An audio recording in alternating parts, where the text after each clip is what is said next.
Acura RSX Type S, now with 210 horsepower. You'll know it when you hear it. Okay. Y'all have absolutely no idea of the work I had to do to get this video going. But anyway, so apparently the Acura RSX just debuted. Now, you probably are thinking nobody wants to hear that. Bear with me here. So the Acura RSX, when it debuted back in the early 2000s, was a staple of budget performance.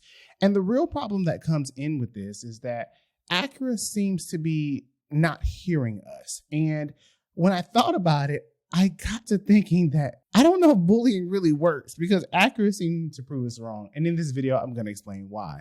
What's up, guys? My name is Chris, and welcome to The Breakdown, where we talk about everything cars, news, and reviews. If you're new to the channel, welcome. If you're not, as always, welcome back. So if you guys haven't been keeping up with the news, the Acura RSX has just debuted. Now, it is quite an interesting vehicle. This will be an EV, unlike the other vehicles that have been coming out for the probably last model cycles.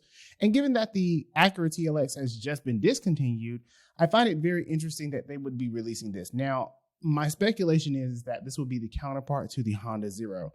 But the bigger conversation is not about what Acura isn't doing, but what it is and why it isn't necessarily listening to enthusiasts, its core audience, and has been its core audience for almost 30 to 40 years. And in this video, we're going to talk about that. So with that being said, we'll not only be going over the specs of the RSX, but more importantly, what happens when enthusiasts are somewhat neglected.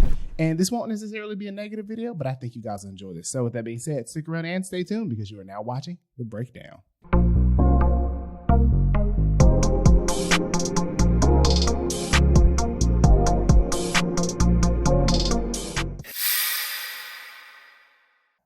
Alrighty. Now, precision crafted performance. That's what Acura is known for. And Acura has been around since the early 80s and was the luxury division of Honda. Now, at that time, if you were there, when Acura first came on the scene, it was a big deal. It was unlike anything anybody had ever seen. And fast forward into the last 2 or 3 years, it would seem as though that Acura has been more experimental than it ever has been before, but not in the way that we're used to. Now, given the specs of this new RSX have not completely been released, but one of the biggest highlights around this vehicle is the Osmo OS system, which is new and will basically be machine learning and basically study your inputs through AI. Probably one of the first true integrations we've seen of that, next to Tesla and next to a few other manufacturers like General Motors. But the bigger conversation comes around is that the RSX is expected to be one of the halo vehicles, kind of similar to what the Prelude is going to be, and is really going to have a bar higher than when the ZDX first debuted almost a year and a half ago. Now, there are no official specs. There are no real tech specs, and we'll get those later on this year.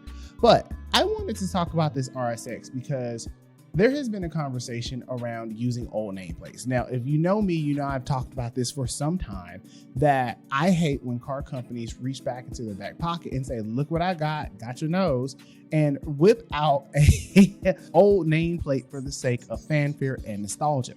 In the old RSX was a budget performance sim, and I think that's part of the reason why there's been so much hoopla about this new RSX. And if you go across YouTube, they are torching that. Now, I personally don't think it looks bad. I think it's very well styled.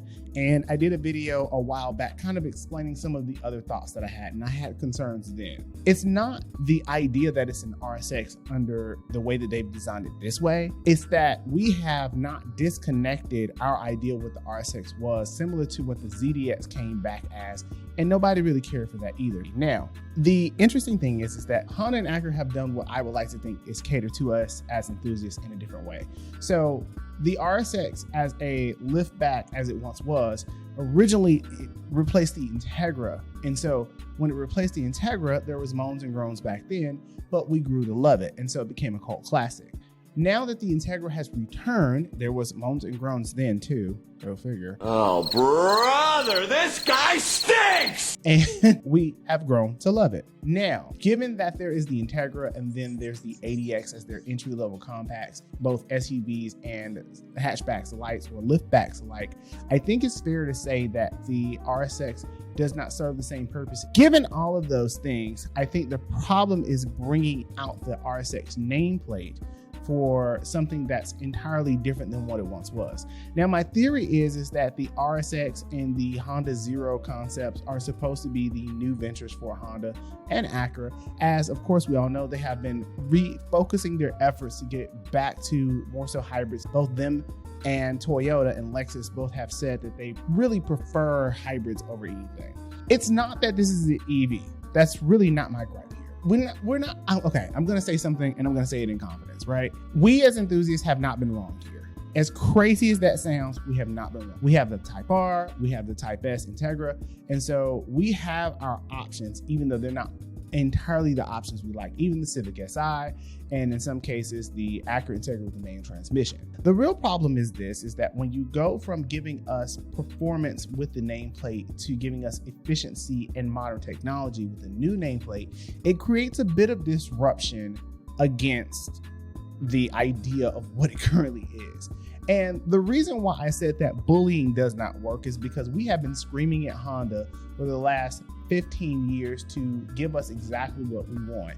And I'm gonna say this with love, and I'm gonna hold y'all's hand when I say this. As Honda fans, we will never be satisfied. Just go ahead and accept the loss.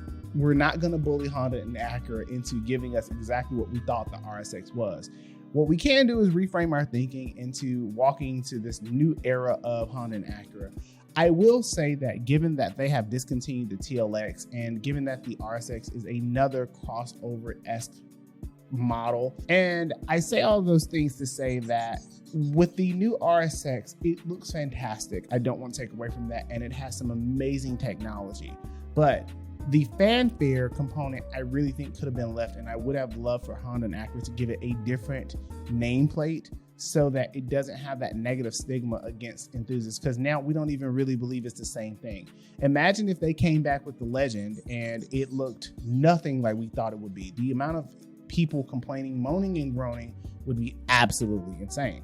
But I will say this, I'm going to keep an open mind. I personally am not the target demographic for this RSX, and I hope that you guys take this into consideration as well, is that we more than likely will not be buying this. This is going to be $55,000 plus expected according to Car and Driver. So off the rip, we are probably not going to be the targeted audience. Now, granted that there is the Prelude, there is the ZDX, and the Zero is coming out soon.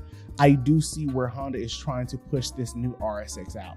But y'all could have left the name out of that. We could have came up with something else. The Acura RSX nameplate, especially with the Type S, is a big deal for car enthusiasts because it was the accessibility to budget luxury. And I want to argue that I believe that Acura has kind of missed that point. They've been so grain heavy into trying to get experimental cars out there to see what the market likes and to focus on high-tech engineering. And we love those things, but I will say the little old person in me really misses the idea of simplicity, but also with modern technology.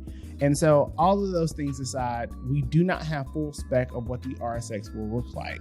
But I will say, no matter how much we moan and groan, no matter how much we complain, because we're not the targeted demographic for this car, it doesn't really matter. And basically what Acura said was, if you want performance, go get an Integra Type S because it's over to the left. But you guys can leave me comments below and let me know how you feel about the RSX, which I kind of know how you're going to feel about it, but I'm going to go ahead and throw the fishing pole out there and hope for the best. But, you know, that's just me. With that being said, if you made it this far into the video, thank you. I really appreciate it. And until the next one, I will see you guys later.